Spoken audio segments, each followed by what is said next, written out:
Hey there, this is Marissa with Marissa Moments, podcast where I give you my real life stories and their healing translations. So let's just get straight into it. I've been feeling a little bit, different lately. So this is what I want to share. She was born into death, and yet somehow she was supposed to fear it. She was reminded of how much of a burden she was from an early age, and yet she was supposed to be empowered.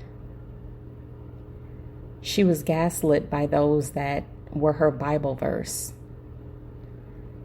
She was brought up in a world that was turned upside down from the beginning by those who meant well, but were working from their place of wounds.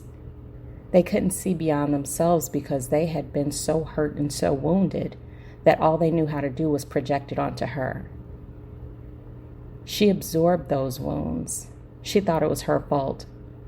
She thought everything that came across her plate she needed to finish. She took on those wounds of others and worked on healing them even though they weren't hers. So she could never get to a place where she actually felt whole, because the wholeness she was seeking was beyond her. She attended more funerals than birthday parties.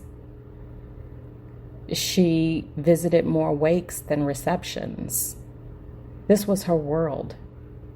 She was shifted from home to home at the blink of an eye. She was refused rides. She was made to walk. She was made to pick up the pieces. Did she complain? Yes, of course she did. It was a lot. But she didn't realize that's what her complaints were about. She thought her complaints were trivial. She didn't realize how much she had actually ingrained all of the pain into herself. She finally realized that the world was completely skewed for her. She had to take a step back to see the bigger picture. She started observing things and recognizing what healthy looked like. She understood again that everyone's working from their own wounds and therefore there's no such thing as perfection, but she also understood that what she was experiencing wasn't right. She understood that she was being drained and milked for everything magical within her and being hidden away so that no one else could see the shine. She was being called a burden, yet received the most burdens on her back. She tried to stay indifferent. She tried to stay kind. She tried to stay at peace, even when she was living out of her trunk and crashing on her cousin's couch. No one will ever truly know her full story. And that's okay, because no one has to. She's understanding that those that approach her in such a way and project their own wounds onto her and blame her for her actions or inactions are coming from a good place. But at the same time, she's finally understanding that that doesn't mean she has to accept it. That doesn't mean that she needs to lay down and be a doormat. So instead, she continues to take a step back. She holds her peace. She holds her pace.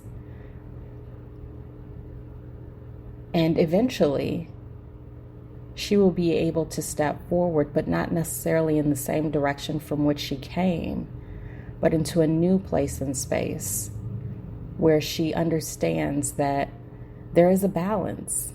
There is the good or the bad, if you want to call it that. There is the healthy and the unhealthy, if you want to refer to it as that.